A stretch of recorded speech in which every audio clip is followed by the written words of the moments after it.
其實佢哋每個行為咧，背後都係有一個情緒嘅需要，或者係我哋可以支援嘅地方嘅。咁就而唔係會再去諗，覺得佢係好曳啊，或者係即係特登係想要做啲行為去挑戰自己咯。佢而家表面嘅現象係咁樣，但係其實佢背後嘅需要係另一樣嘢。真係俾到一個好一啲好實際嘅方法啦，同埋佢嗰個理論係好直接，好容易明白，咁我可以好容易應用到好多一啲實踐或者一啲討論嘅時間咁，或者同其他啲學員分享，咁大家就可以互相學習。個仔啦，因為佢其實都2歲幾咁啊，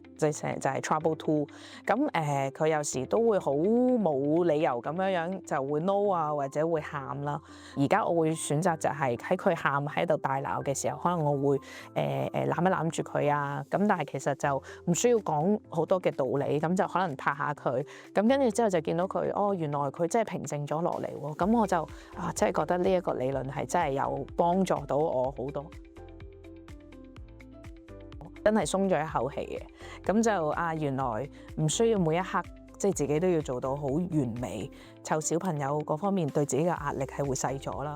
識得欣賞咗自己多啲，喺照顧小朋友教養嚟講咧，係會多咗啲鬆弛感啊。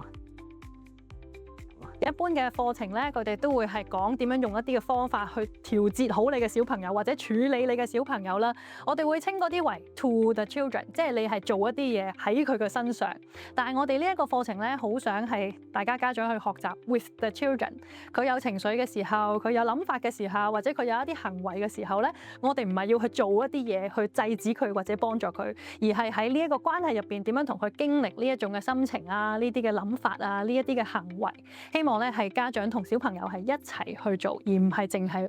為咗小朋友而做嘅。